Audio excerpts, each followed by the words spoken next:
When customers come into the Bell branch, I would like them to know that it's not just a place they can do their banking. They can come laugh with us, cry with us, pray with us. We want to be their friend, not just their bankers. My name is Courtney Frazier, and I'm the Bell branch manager. Happy Banking is different because our level of customer service that we offer to our customers and the personal relationships that we develop with our customers.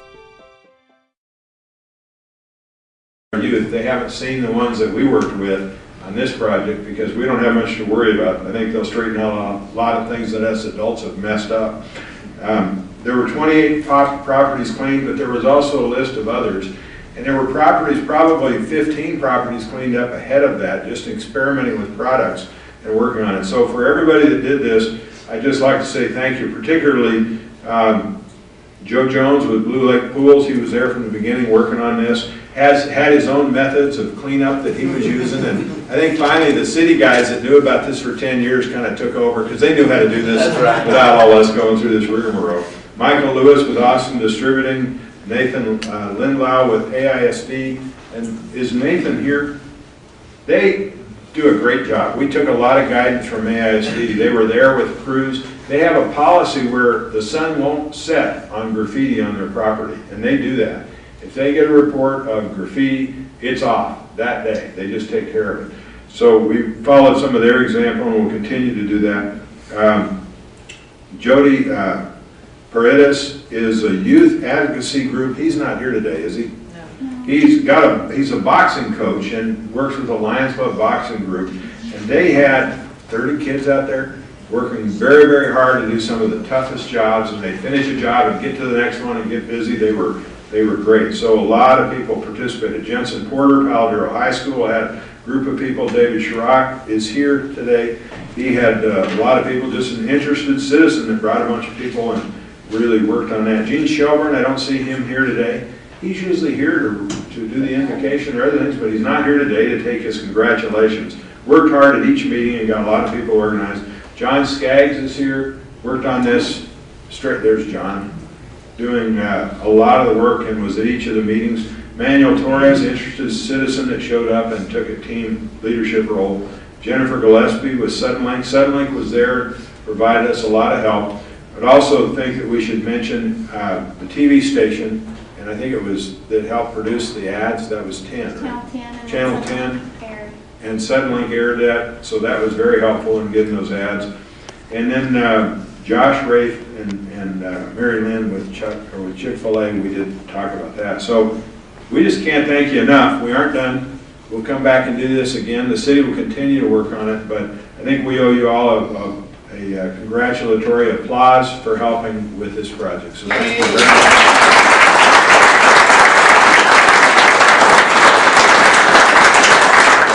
We will continue. Thank you very much. Thank you.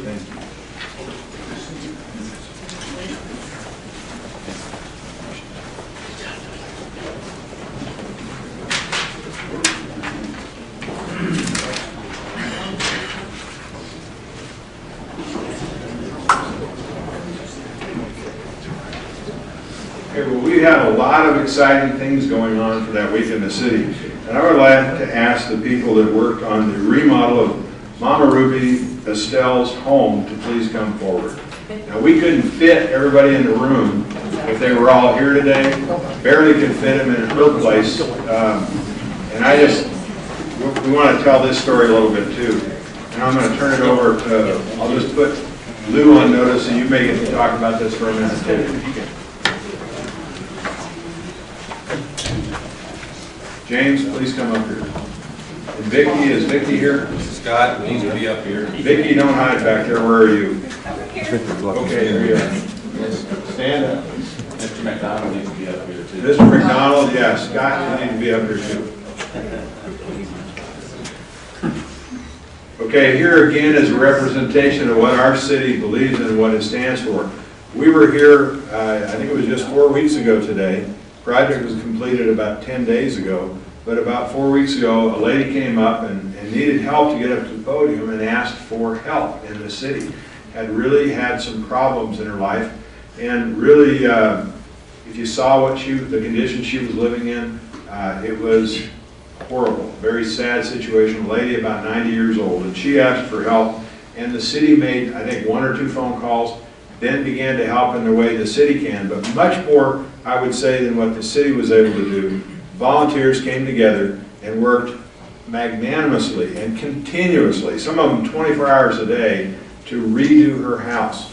And I think Lou could probably tell better what happened, but you see tradesmen from 20 different trades here that all jumped in and did everything from redoing the plumbing clear to the alley, redoing electrical work, redoing every part of this house. And if you haven't driven by it, it's a magnificent example of what the human spirit is and how they can get together and help somebody that was in desperate need, an elderly lady that had no other ability to do that.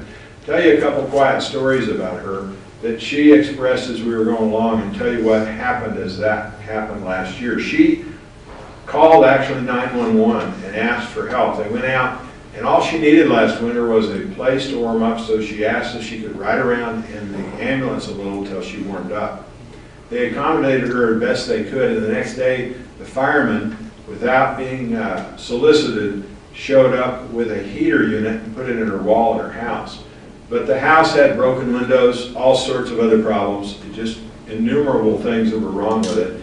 And so then we understand that quietly, we would never have heard about this had this other situation not taken place, but then quietly, policemen showed up periodically and would leave cans of food that she had some ability to eat. She lived out of basically a wash pan for 5 years. She had sold the house that she lived in next door so that she could pay off the funeral bills for her husband. Very, very proud lady, had a right to be proud. When the word got out that she needed help, a lot of people that ate at her little diner showed up to do the work. And so I'm going to just let Lou explain a little more what happened, but we as a city commission and as a city are so proud of how you responded so quickly and so magnanimously, and just couldn't believe the spirit when you went out. I went out a few times by there, and these people were just working hard. They had smiles on their faces, and they were proud of themselves, proud of our city, and proud of their abilities, and they performed. So I want to thank you very much for your effort.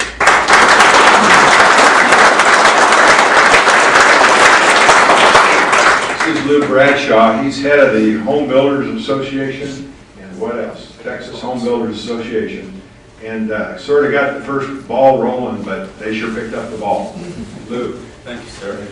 We got a call from Scott, I think that Thursday morning after the city commission, and Scott had pretty well laid out a lot of volunteers. James Allen was on board with community services to get involved with that.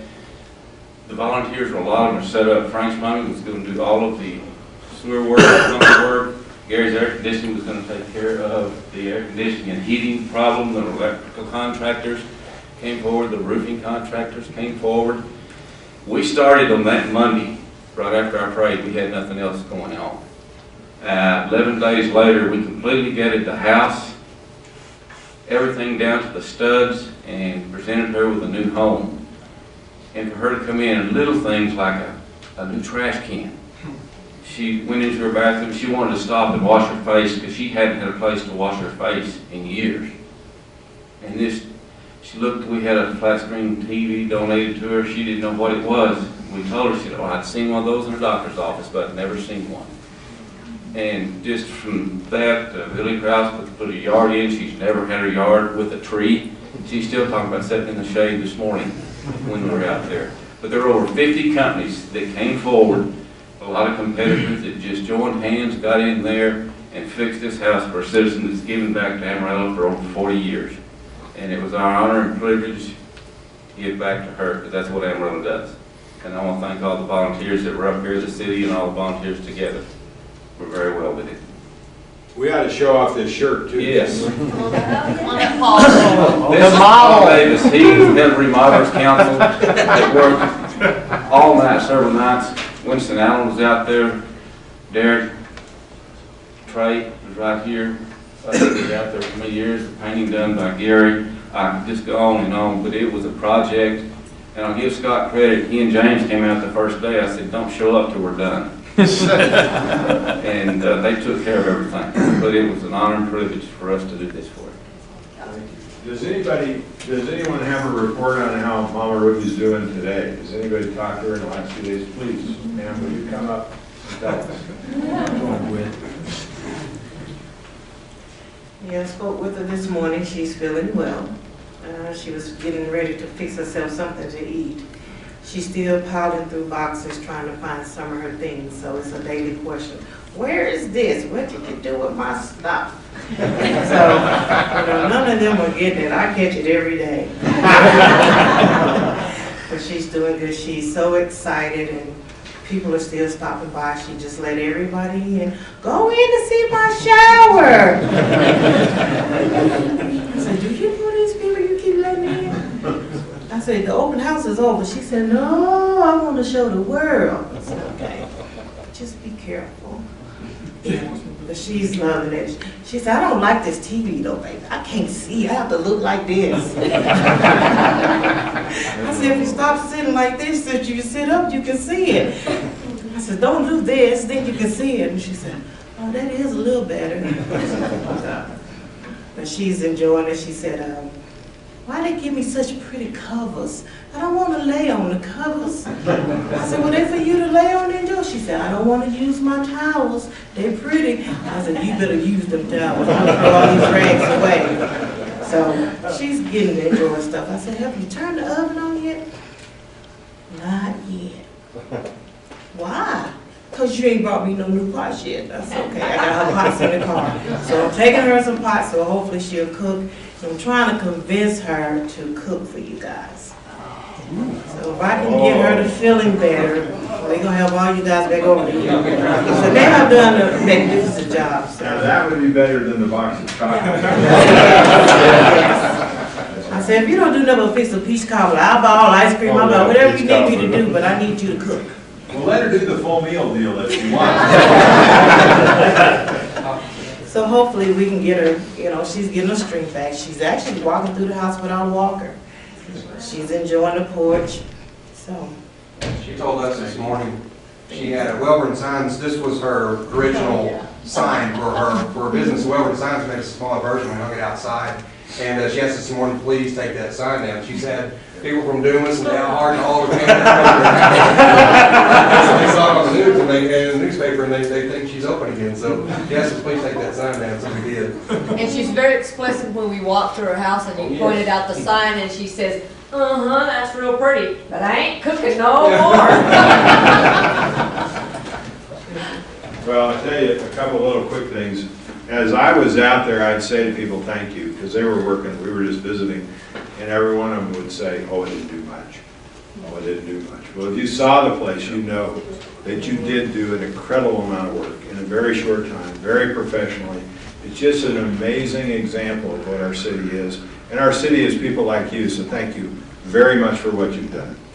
You should be very proud. Thank you.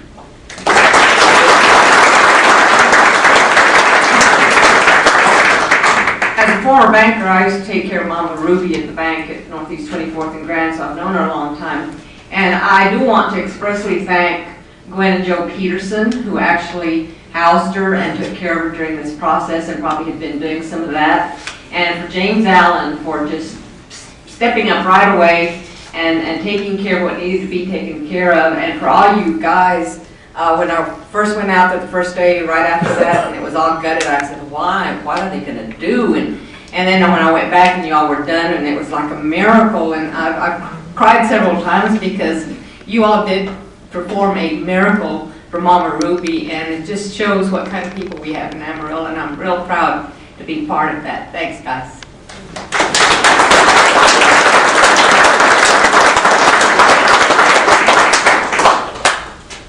Does anyone else have a quick short message, and we'll close this out? Anybody else?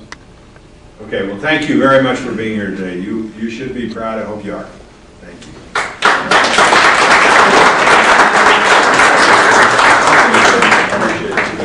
Thanks, guys.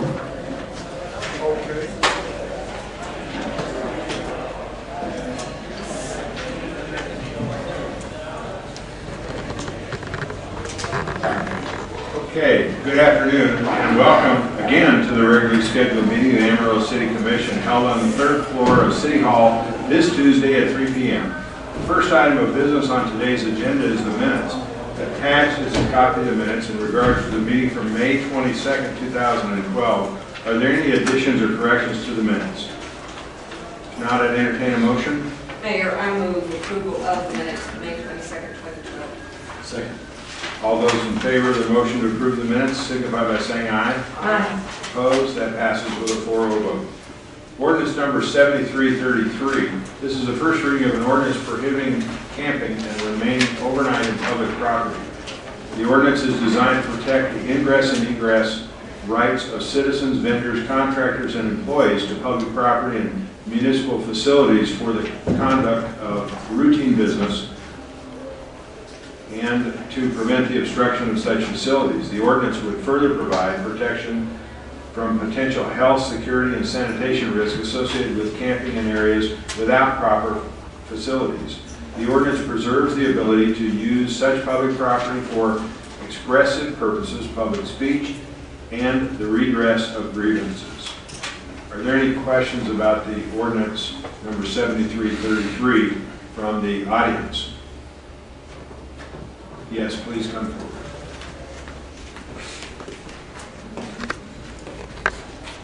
Trina Former, 4427 South Hayden. Hello, it's been a long time since I've seen you all. Hi, Trina. Welcome. I just had a question, how this is going to affect the homeless people in Amarillo, and if there's anything being done to kind of help alleviate their hardship in that respect. There is. I think the city's working very well, as they do always, with the agencies that help provide those people a hand up.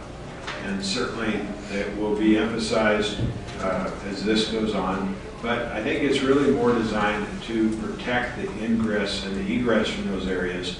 And I don't think it really will present a problem for most of those people. I really think that they will hopefully get help, and if they want help. But there have been some pretty sad stories about what has happened to residents in the area. I took a call from a lady the other day that was complimenting one of our police officers who came to her house after she has dealt for about 5 years with people with human waste by the dumpster every morning. Outside the dumpster, she would have to shovel it in. That sort of thing just shouldn't be happening. She said the policeman, fortunately, was able to use the shovel for her. Her husband had passed away. She was a retired teacher. She was in her late 80s and had to deal with this sort of thing every day. So there's sort of two sides to the respect issue and other people's property, and the city just has to deal with this. And we hope that it doesn't present a problem for the homeless, but we know that this city has an incredible number of agencies that would offer help for those people, and most of those agencies, I went to a meeting about homeless not long ago at Senior Citizen Center for a half a day. Most of those agencies were very frustrated, not able to offer services in some case because of obstruction and egress and ingress into their place and sort of an intimidation. So those sorts of things are a problem, and we hope that this will be part of the piece of the puzzle of all that. Okay, thank you. Any other questions? Sir, please come forward.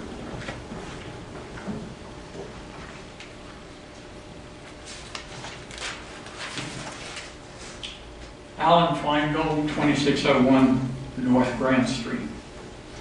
I believe that most people concerned about this matter do realize and will acknowledge that there is a question of public health and safety involved, and that the commissioners do not want to risk the well-being of the persons who are camped out under the overpass near First and Fillmore, or the well-being of the general public. If, however, you pass a resolution which requires the campers to move away from that area without making any provision for them to settle elsewhere, you will, in effect, require them to find space in an available shelter which may not exist. Or if the space does exist, they will have to find some place to store tents, backpacks, or other such equipment as they may possess. They may not be able to do so for lack of money or lack of being at a permanent address. Consider also the problem posed to each of them by movement to the periphery of the city or to the countryside in the middle of June or July, when the temperature in and around Amarillo frequently exceeds 100 degrees for an entire afternoon, and may do so for an additional interval of several hours in the evening. If the city could provide an alternative place to camp, at least for the summer, a safer and healthier environment could be found for a permanent supervised campsite with suitable facilities for sanitation and perhaps a modest degree of comfort, for example, benches and an open shelter with a roof. Private funds might be found for some rudimentary amenities, such as a laundromat, but at least the city could make available temporary camping space so that those who had to move could do so in relative safety from heat and harassment which might otherwise befall them. Without such a provision, the situation will be somewhat like that of Europe in the days when a famous French writer wrote, "The citizenry had to acknowledge the justice of the law, for in its majesty it forbade the rich as well as the poor from sleeping under bridges at night." So I hope that you would append some language to the ordinance of the following sort: no camping on public property unless on land designated by the Amarillo City Commission as a regulated camping ground within the boundaries and under such rules as the Commission shall establish. Thank you. Thank you, Mr. Feinberg. Any other comments from the audience? Please.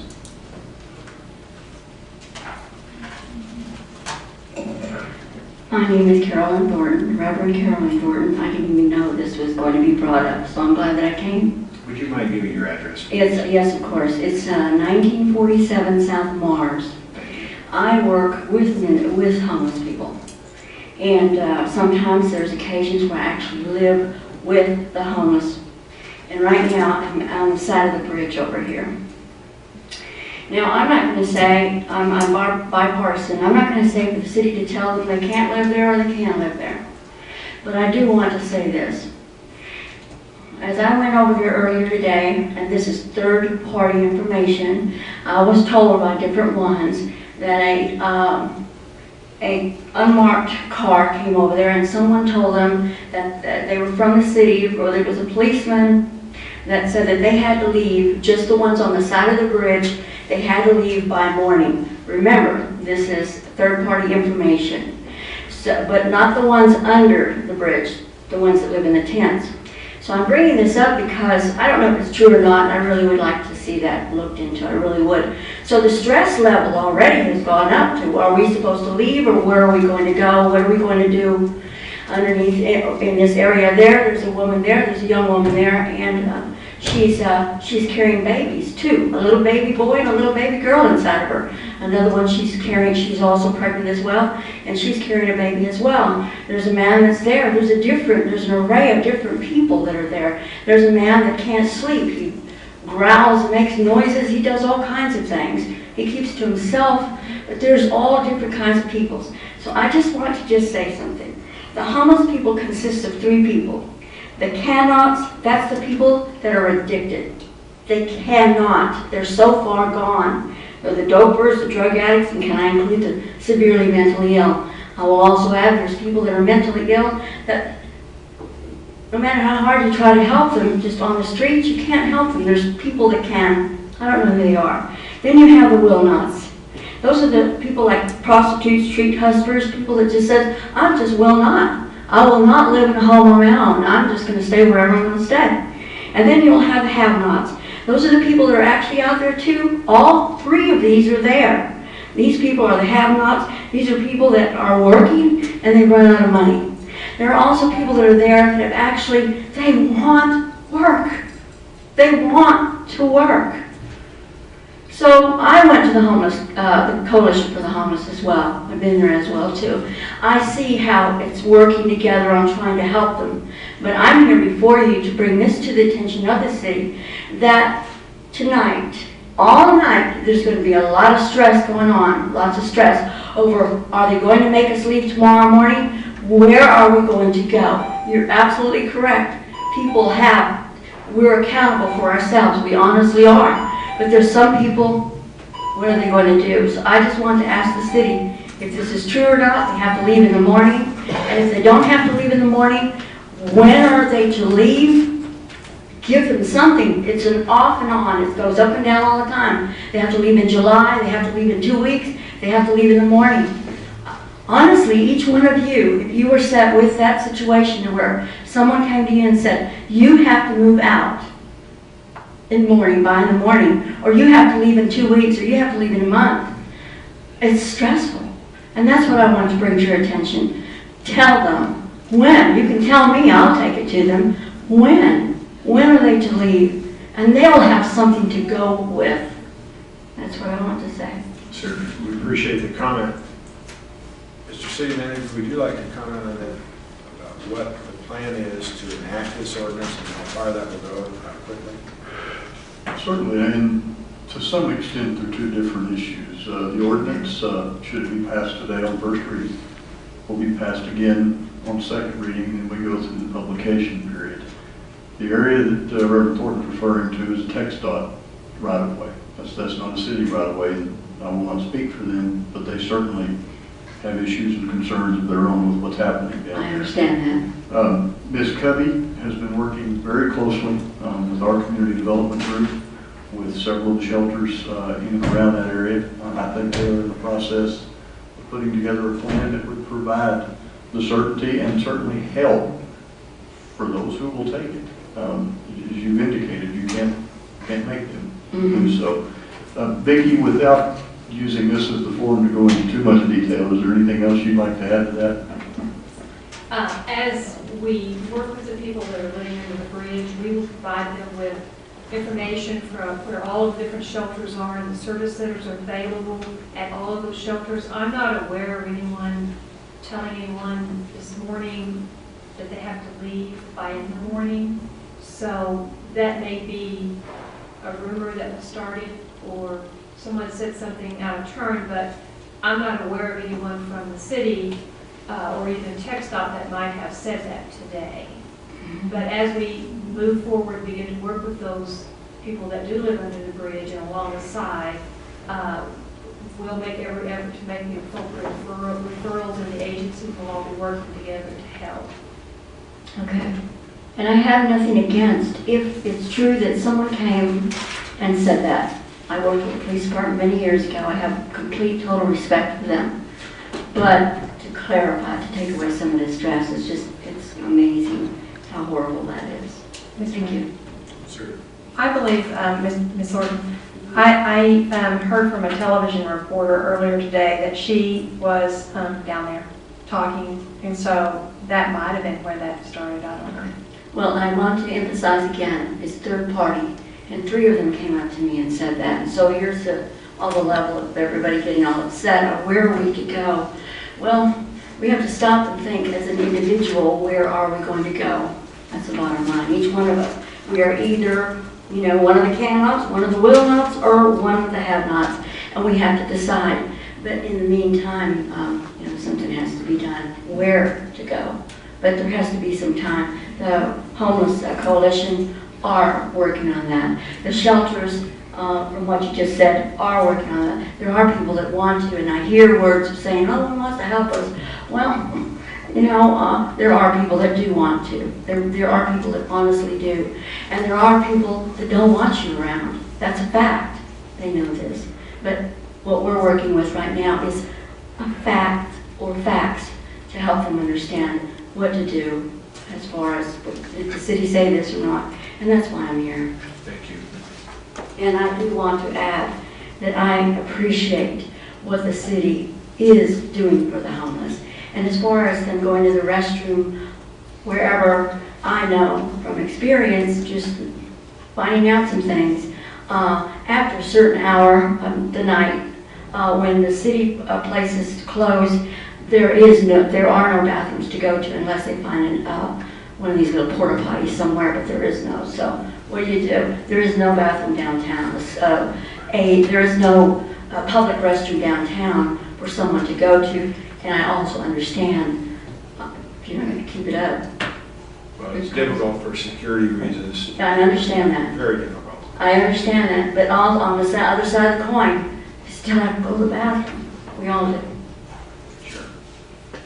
But we hope that they'll be motivated to get help from the agencies. There is a plethora of agencies in our city, and they're willing to help.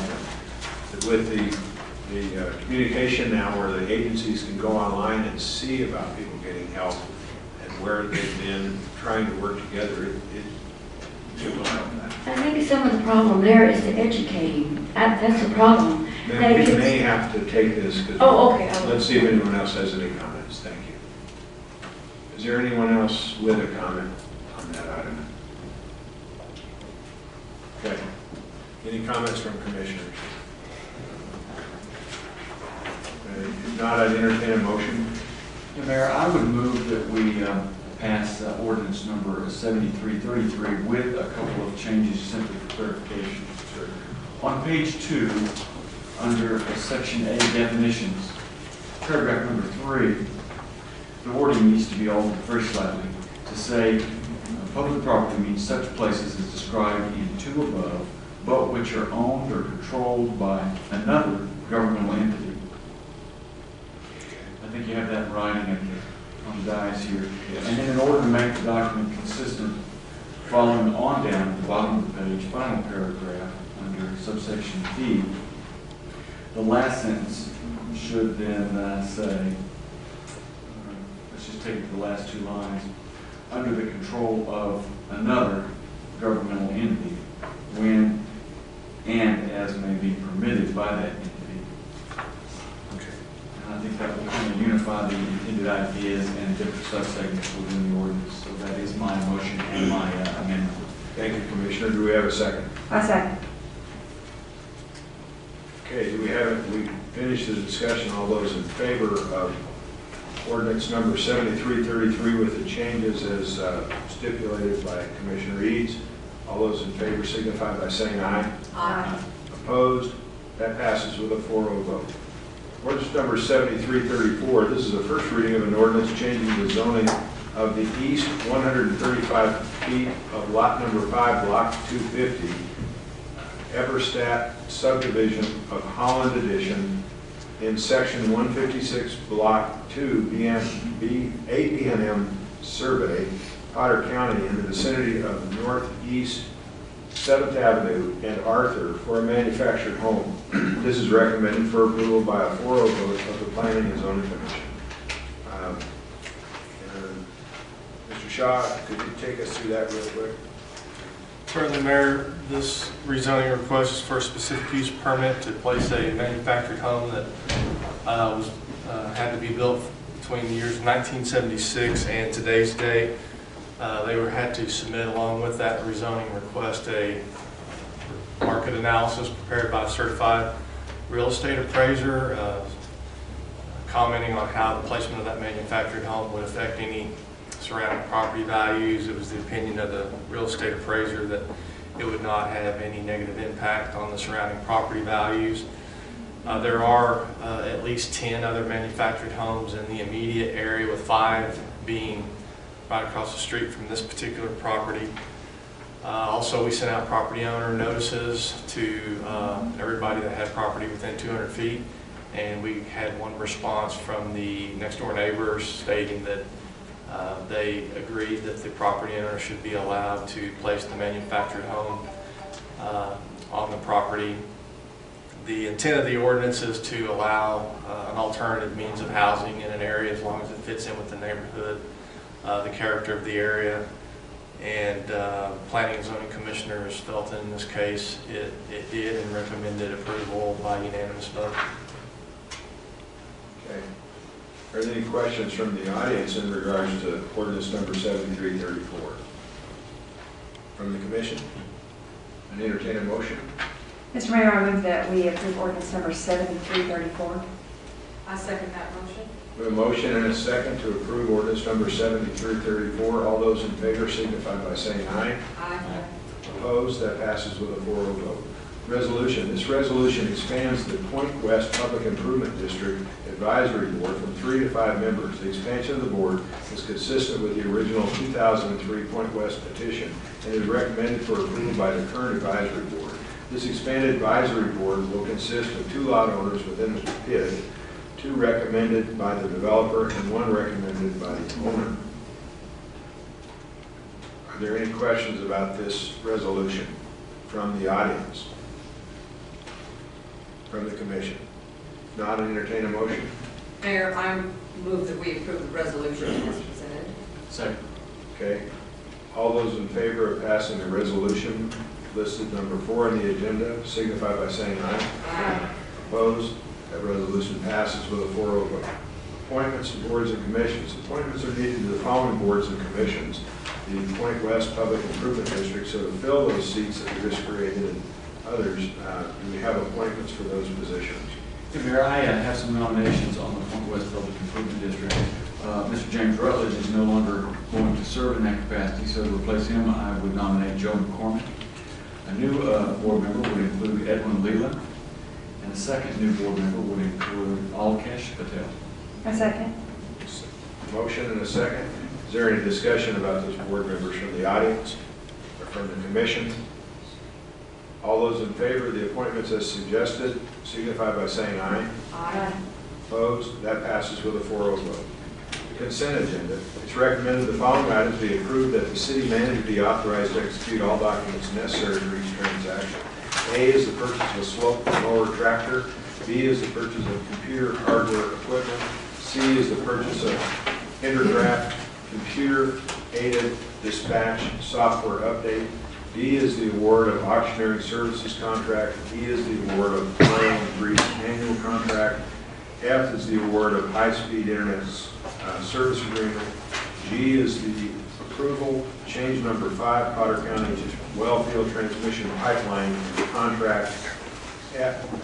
H is the approval of the Amarillo Economic Development Corporation projects, 2 projects. I is the approval of downtown properties prime lease, and J is the approval of employment contract. Are there any items that need to be removed for separate consideration by the commission? If not, if there are any of these items that need to be discussed by the audience, if you could please come forward. Sir.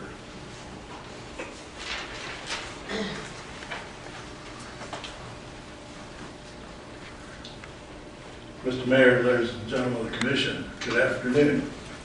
I'm here to talk about item I, the downtown property prime lease.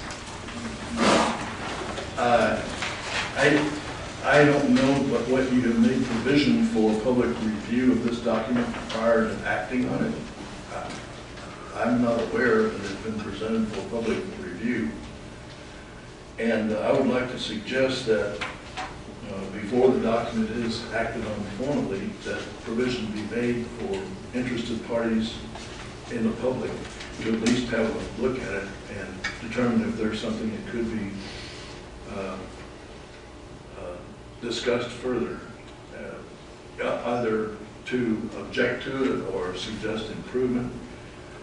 I know that other documents that have been presented to the local government corporation, to the best of my knowledge, there was no prior public review.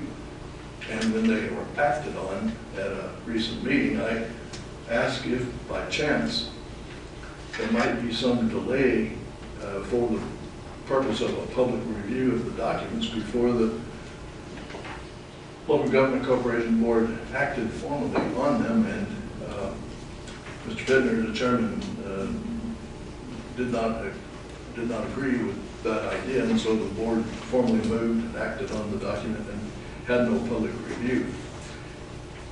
There was at least one condition in that document the local government corporation acted on that I found troubling, and it had to do with the non-compete clause. And I don't know whether anyone else would be concerned about that, but it concerned me. And I wanted an opportunity to speak to it, but I had no opportunity. In this present document you're about to act on, I have no idea what the terms and conditions might be, but there may be some that public citizens would be concerned about, and yet you have no benefit of a response from the public if there isn't a time provided for review of the document.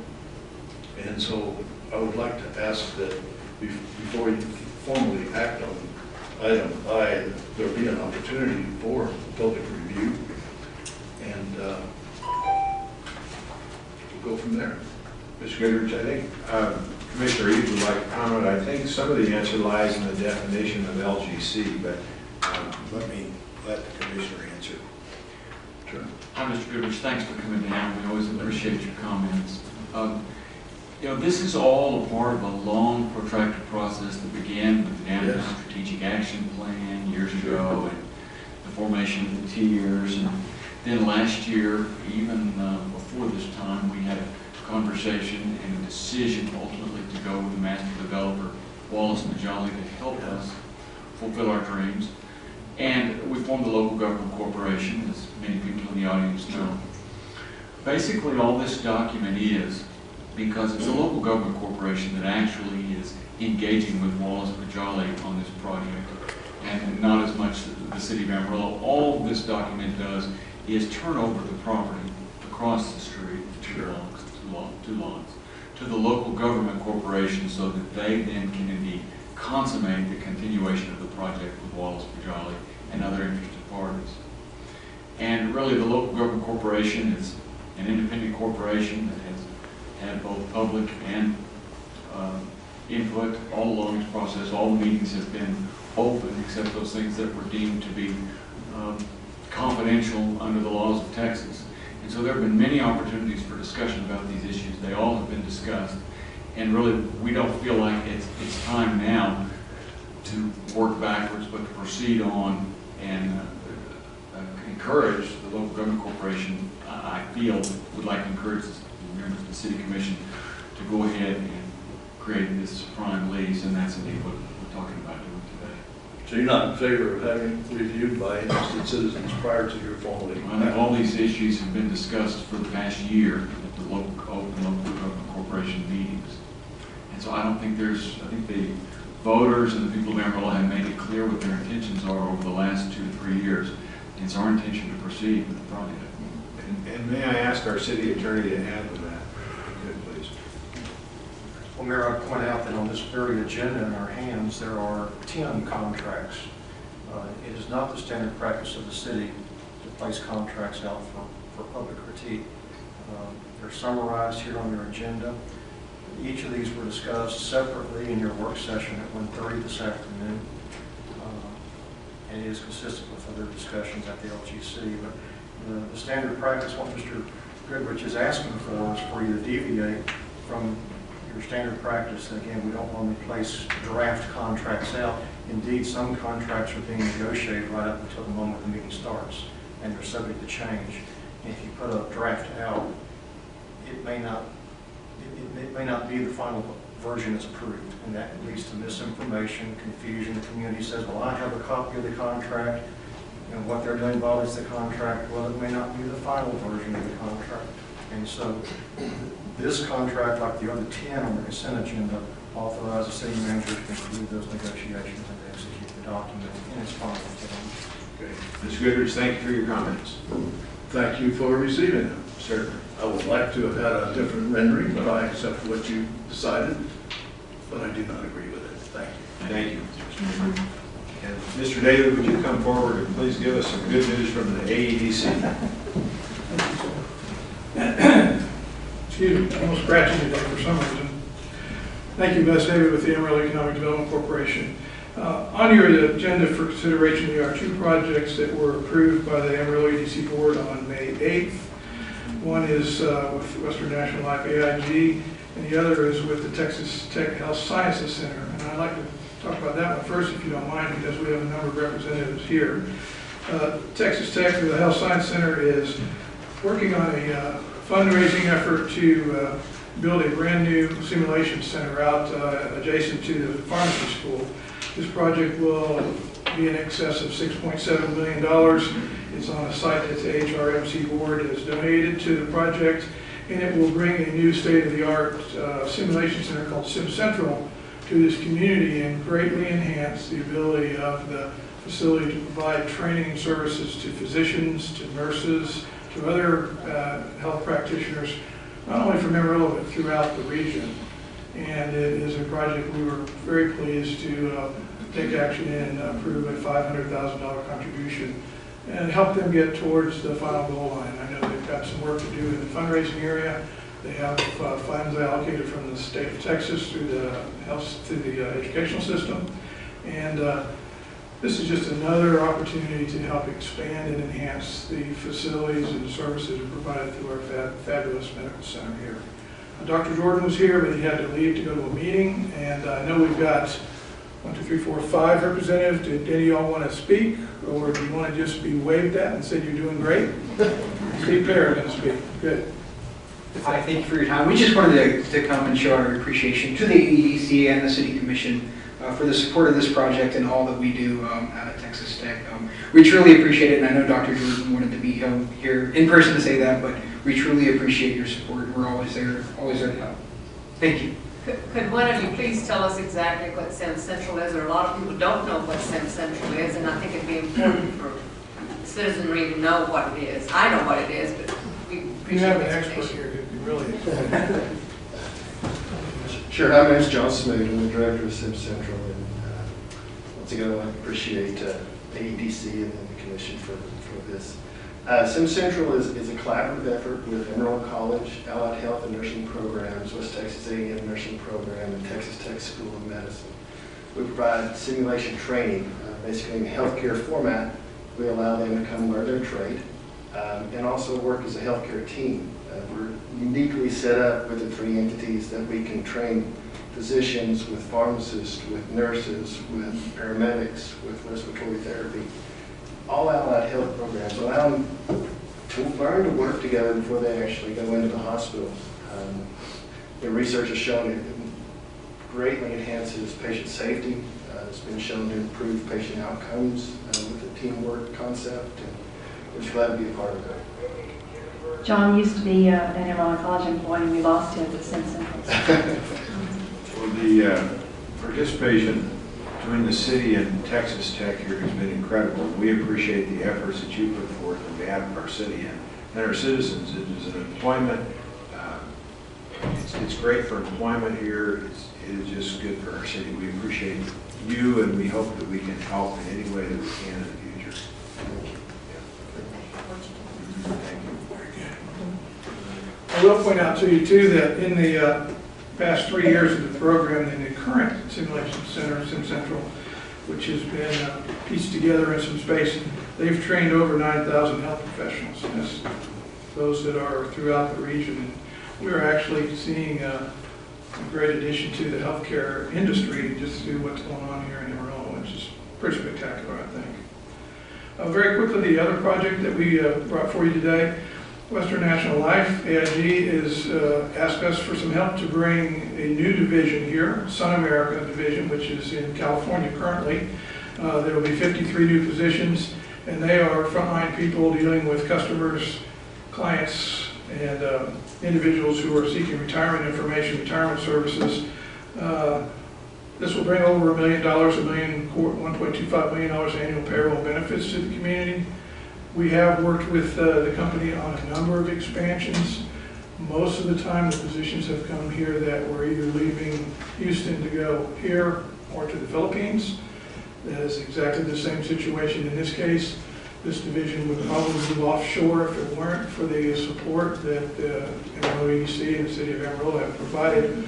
The best thing about the dollars that we've put forth in these grants over the last several years on a number of occasions is most of it, if not all of it, goes to construction here in the community and the purchase of computers and other facilities, hardware and so forth, that the money pretty much stays here.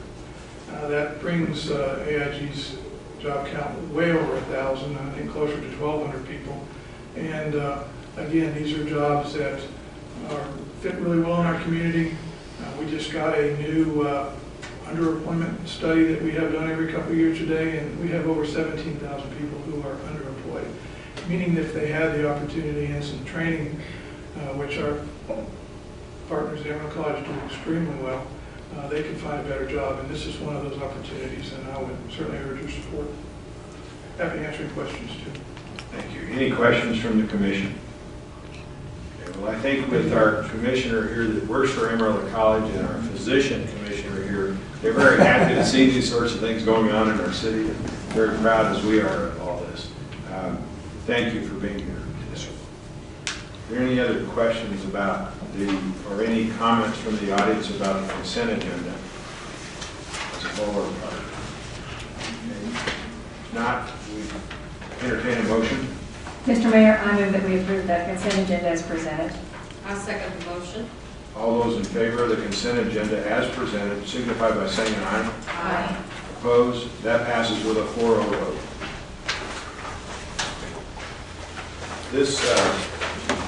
This concludes the agenda for today's meeting. After the commission will move back to executive session. However, it's customary at this time to allow citizens of the community with matters pertaining to city policy, programs, or services to make comments to the commission, and the floor is now open for such comments. Is there anyone who'd like to make a comment today to the commission? Yes, please. My name is Carolyn Thornton, 1947 South Mars. And I don't know if the city could help or not, but I would like if the city could loan me or 5 brooms and 5 dustpans so that we can do some cleaning up ourselves there by the bridge and under the bridge. That's what I would like. I would just refer that to the city manager after. And we would give them back, but it would just be a cleanup, just like the graffiti. Certainly. We don't have the tools there. We don't have the tools. Certainly. We have actually 2 brooms, and one is half a broom that's this short, and even me trying to move that is.